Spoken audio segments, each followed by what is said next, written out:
Gold, trusted gold buyers. మీరు తాకట్టు పెట్టిన బంగారాన్ని విడిపించి ఈ రోజు ఉన్న మార్కెట్ ధరకు కొనబడను. ఫ్రాంక్లీ మీకు అడపదడప కాంట్రవర్సీస్ వస్తుంటాయి కదా. మీరు రజనీకాంత్ గారిని ఒకసారి విమర్శించారని, అలాగే అజిత్ గారితో మీకు గొడవ అయింది. అజిత్ గారితో గొడవ అవ్వలేదు. అంటే ఆయన ఫ్యాన్స్ ఏదో మిమ్మల్ని ఏదో మాటలంటే మీరు కూడా వాళ్ళు తిరిగి అవునండి తీవ్రంగా మాట్లాడినారు. నా క్యారెక్టర్ అయితే అదేనండి. ఇప్పుడు కూడా ఎందుకు నాకు ఇలాంటి కాంట్రవర్సీస్ వస్తున్నాయి, నేను ఒక సమస్య అంటే లేదు. నేను ఒక టాపిక్ ఉంటే ఇప్పుడు ఎక్కడైనా స్పెషల్లీ లేడీస్కి ఎక్కడైనా ఒక అన్యాయం జరుగుతుంది లేదా ఎక్కడైనా ఒక తప్పు జరుగుతుందంటే నేను ఎప్పుడు నేనే first I not only do I talk, I take action also. నేను నాకు దెబ్బ తగలాలని కాదు. ఇప్పుడు ట్రిషా గురించి ఇక్కడ ఒక పెద్ద ప్రాబ్లం, తమిళనాడులో ట్రిషా గురించి ఒక యాక్టర్ ఒక చాలా ఎలా ఒక టైప్లో మాట్లాడారు. ఆయన ఒక జోక్ అని అనిపించి పబ్లిక్గా ఓకే నేను చెప్పనా త్రిషా గురించి. ఆయన ఆ పిక్చర్లో విల్లన్ అండి. ఆ విల్లన్ యాక్టరు మన్సూర్ అలీ ఖాన్ అని ఒక actor. He thought he was joking. He thought ట్రిషాతో నాకు కాంబినేషన్ ఉందంటే నేను విల్లన్ నటి కదా, విల్లన్ నటుడు కదా, నేను ట్రిషాని రేప్ చేయబోతున్నాను, అలాంటి సీన్స్ ఉంటాయి అని అనుకొని వెళ్ళాను, నాకు కాంబినేషన్ కూడా లేకపోయింది పిక్చర్లో అని ఆయన జోక్ చేశారు. కానీ అది ఆ joke it's done in bad taste అని అనిపించింది. అవును. మరి చాలా సో అప్పుడు వి వాయిస్డ్ అవుట్. ఒక సందర్భంలో సేమ్ త్రిష, ఇప్పుడు నాకు కాంట్రవర్సీ అని అనుకోకండి, అందరికీ వస్తాయి. ఏం చెప్పకుండా ఉంటే కూడా వస్తాయి. ఎక్కడో ఒక మూలలో తను పని చూసుకొని అక్కడ ఏదో చేస్తున్న త్రిష గారికి ఎవరో ఒక పొలిటికల్ లీడరు రిసార్ట్లో మేమందరూ ఉన్నప్పుడు వీళ్ళందరూ ట్రిషానే అడిగారు కదా, ట్రిషానే పిలిపించారు కదా అనేసారు. దీంట్లో ట్రిషా తప్పేముంది? దాన్ని మేం చెప్పలేదు. It is not at all. మీరు అడుగుతున్నారు కదా మీరు ఏమైనా మాట్లాడితే వస్తుందా అని. మాట్లాడకపోతే కూడా లైమ్లైట్లో ఉన్న వాళ్ళకి వస్తుంది. వచ్చింది పాపం త్రిషాకి. I was the first person to stand for her and then everybody up to Chiranjeevi garu everybody stood for her. అది నెక్స్ట్. ఇప్పుడు సమంతకి వచ్చింది కదా, వచ్చిందా? దాంట్లో సమంత బాధ్యత ఏముంది? అసలు లేదు. She must been very hurt. Of course అందరం ఖండించాం ముక్త కంఠంతో. ఏం కనెక్షనే లేదు కదా. సమంత పేరు ఆ దాంట్లో ఎందుకు రావాలి? There is no connection. మీకు ఎవరి మీదో పంతం ఉండి ఎవరి మీదో ఆరోపణ వేయాలంటే దానికి మీరు ఎవరి పేరు తీస్తున్నారండి? అది so everybody said that is wrong. So అలాంటి కాంట్రవర్సీస్ నేను ఇమీడియట్లీ మాట్లాడుతున్నాను కాబట్టి నాకు ఎక్కువ వస్తాయి. ఇప్పుడు నేను రూలింగ్ పార్టీకి విపక్షంగా మాట్లాడుతుంటే నాకు రావా? ఎన్నో వచ్చాయి ఆల్రెడీ. మీకు తెలియలేదు. నన్ను తాగబోతూ అంటారు, నన్ను అక్రమ సంబంధాలు, రోజు ఒక అక్రమ సంబంధం నాకు వస్తుంది. ఎవ్రీడే ఒక సంబడితో యూర్ టోల్డ్ డైరెక్ట్లీ. ఎలా తెలుస్తుంది మీకు ఇది? నా సోషల్ మీడియాలో అంతా వచ్చి రాస్తారు. ఈ రోజు వచ్చి ఒక పొలిటికల్ లీడర్ బర్త్డే, ఈరోజు 8th November. ఆయనతో నేను ఒక 2-3 years ముందు బర్త్డేకి కలిసి ఒక ఫోటో తీసుకున్నాను. ఆ ఫోటోని పెట్టి ఈ రోజు వరకు ఏమో నాకు ఇంకా పెళ్లి చేయించలేదు అంతే. ఆల్ సార్ట్స్ ఆఫ్ దాని గురించి వీళ్ళందరూ ఒక అజెండాతో మనల్ని ఇలాంటి చేస్తుంటే I don't care about it. నా క్యారెక్టర్కి రంగు తక్కువ అని చెప్పి డైరెక్టర్ శంకర్ గారు, భారతీ రాజా గారు ఇదంతా వదిలేయండి. ఇదంతా ఎందుకంటే ఇవన్నీ కరెంట్ ఇష్యూస్. ఇంకా తెలుగులోకి రాలేదు కాదు. మీరు తెలుగు వారి సపోర్ట్ అడిగారు కస్తూరి గారు. తెలుగు నాట కూడా పెద్ద పెద్ద అగ్ర హీరోలు ఆడపిల్ల స్టేజ్ మీద పక్కన ఉంటే కనీసం ఏదో ఒకటి కడుపు చేయకపోతే జనం ఊరుకోరు అనే సినిమాలో ఉంటే ఒక ముద్దో పెట్టో కడుపు చేసో అని అలాంటి అంటే ఒక తీవ్రమైన కామెంట్స్ చేసి so many people have said are you going to fight everybody అని అడుగుతున్నాను. I'm not asking you to comment on them because you been part of the me too movement. Me too మూవ్మెంట్లో మీరు గణమెత్తి చెప్పారు. మీటూ మూవ్మెంట్లో 100 కోకళ్ళలు విక్టిమ్స్ బయటకు వస్తున్నారు, కంప్లైంట్ చేస్తున్నారు. పెద్ద జోక్ అయిపోయి nobody has stood by anybody so far. What is the result of all this except controversy and hours of interviews? We have to keep fighting. అలాని మనం పోరాటడం వదిలేస్తామా? ఓకే ఏమవ్వదు, మనకి నీతి దొరకదు అని మనం మాట్లాడడం మానేస్తామా? We have to keep doing it. ఇప్పుడు ఎప్పుడో ఒక ఒక రుద్రమాదేవి పోరాడింది కాబట్టే తెలుగు ఐడెంటిటీ స్థాపనం అయింది. కరెక్ట్. ఎక్కడో ఒక వేలు నాచియార్, ఎందుకు ఇది చెప్తున్నానంటే Velu Nachiyar is the greatest legendary queen of Tamil Nadu. She is a Tamil icon. She fought against the British బలగాన్ని ఎదుర్తూ నిలబడింది. ఎవరితో కలిసి నిలబడింది తెలుసా? హైదర్ అలీ గారితో. అది ఏం చేసిందంటే, బ్రిటిష్ సైనికులు వస్తున్నారు, they are coming closer to her kingdom అని తెలియగానే రాఖీ పంపించింది టు హైదర్ అలీ గారు. రాఖీ పంపించి, నేను మీ సోదరిని నాకు సహాయం చెయ్యరా, ఈ బ్రిటిష్ వాళ్ళతో నేను ఇప్పుడు పోరాటాలంటే అన్నయ్య మీ సహాయం కావాలని అడిగి వాళ్ళు కలిసి గెలిచారు. ఎందుకు చెప్తున్నానంటే, ఇప్పుడు లేడీస్ మేము ఆ జమానాలో లేము. అప్పుడు వేలు నాచియార్ గెలిచింది కాబట్టి ఇప్పుడు తమిళనాడులో లేడీస్ ఆర్ ఫ్రీ. లేకపోతే we will still be not having that kind of freedom. ఇక్కడ ఒక రుద్రమాదేవి ప్రభుత్వం చేసింది, అధికారం చేసింది కాబట్టే చేశారు కాబట్టే ఇక్కడ ఒక కల్చర్ ఉంది. ఇక్కడ మొట్టి పూజలు చేయగలము.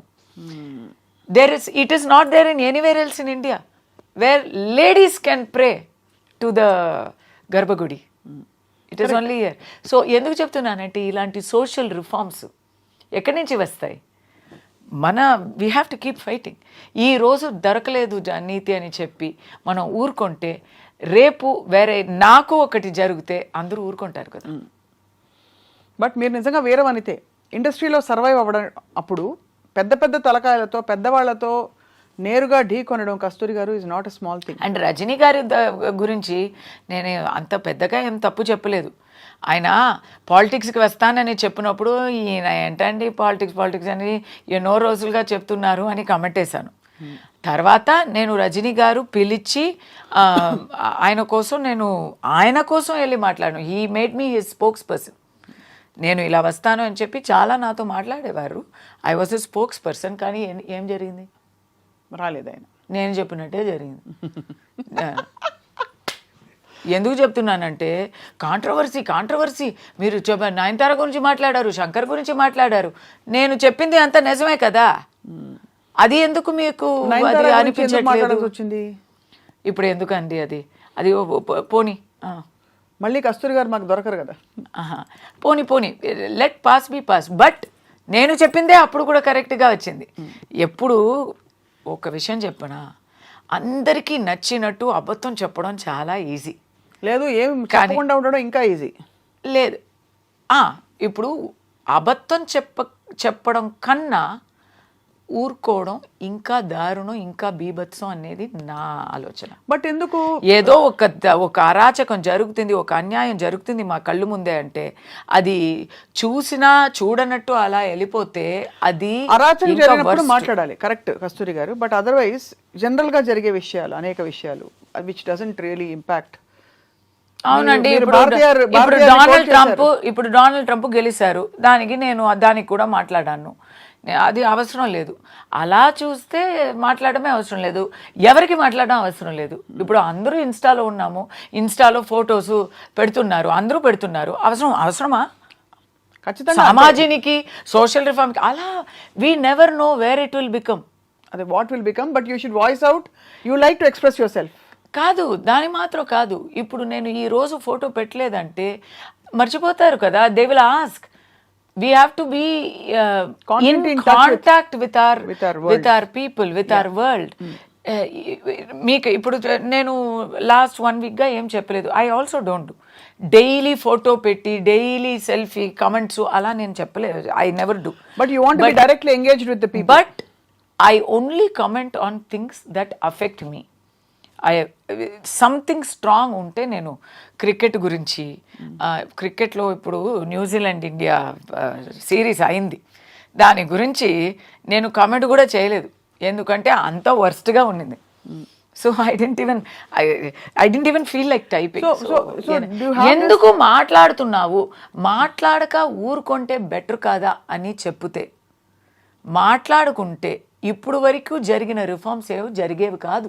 సో అయితే మాట నుంచి వచ్చిన మాట నుంచి తప్పులు వచ్చినా పర్లేదు, మాట నుంచి సమస్యలు వచ్చినా పర్లేదు, కానీ మూకగా మాత్రం ఉండకూడదు. అంతే, ఉండకూడదు. ఎందుకంటే అప్పుడు ఏం చెప్తారు తెలుసా, నువ్వు అప్పుడు మాట్లాడలేదు, ఇప్పుడు మాట్లాడలేదు, అప్పుడు మాట్లాడలేదు, అప్పుడంతా ఊరుకొని ఇప్పుడు నీకు వచ్చినప్పుడు మాత్రం మాట్లాడుతున్నావా అంటారు. కాబట్టి వెల్ వ్యాలిడ్. అంటే మీరు నేను విమర్శాత్మకంగా అడగలేదు కస్తూరి గారు. నేను అలా I really wanted to understand. మీరు తరచుగా యువర్ కోటింగ్ కాంట్రవర్సీ అని. ఉదాహరణకి మీరు అన్నది పాయింట్ 100% రైట్.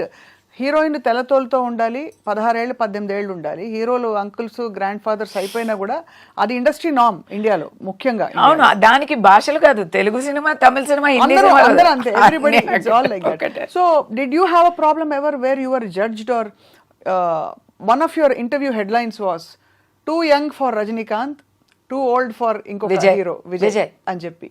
నేను when I came back first, this is not my first come back. నాకు ఫస్ట్ టైం పెళ్ళి చేసుకొని వెళ్ళి తర్వాత నాకు ఒక అమ్మాయి పుట్టి నేను వచ్చాను. అప్పుడు కాలా పిక్చర్కి నన్ను హీ వాంట్స్ టు కాస్ట్ మీ, ఏమేమో ట్రై చేస్తున్నారు, బట్ ఆ క్యారెక్టర్ ఈశ్వరీరావు గారు చేశారు. ఈశ్వరీరావు గారు కొంచెం ఫిట్ అయ్యారు. నేను ఇప్పుడే ఇలా ఉన్నానంటే అప్పుడు 10 years ముందు కదా. So it was not working out for him. And mister Ranjith the director wanted to cast me so badly. He is saying, నువ్వు ఇలా ఉన్నావే అమ్మా, can you please gain weight within 15 days అంటే నేను ఏం చేస్తానండి. సో అక్కడ ఎందుకంటే ఆ క్యారెక్టర్ అయితే రజనీకాంత్ పక్కన as his wife, as the mother of 3 grown-up adult children. And they are also well grown up. They are not teenagers. And he is a tata. He is a మనవాళ్ళు ఉన్నారు, మనవరాలు ఉన్నారు. So ఆ క్యారెక్టర్కి నేను fit అవ్వలేదు. కానీ విజయ్ అంటే, అయ్యో విజయ్ మీరు సీనియర్ కదా విజయ్కి నాకు సేమ్ ఏజే, బట్ మీరు సీనియర్ కదా విజయ్కి అని చెప్పి అక్కడ అలా అవుతుంది. ఇలాంటి తిరుశంకు స్వర్గాలు ఉంటాయి, చాలా ఉంటాయి. బట్ ఇప్పుడు ఏం చేస్తున్నారు కస్తూరి గారు మీరు? What are you working on actively? మీ సీరియల్స్ అన్ని అందరూ ఎంజాయ్ చేస్తారు. ఇప్పుడు actually I have taken up a very powerful negative role in a new television project Jhansi అని ఈటీవీలో రాబోతుంది. So that is it's a lawyer, but very ruthless lawyer అనమాట.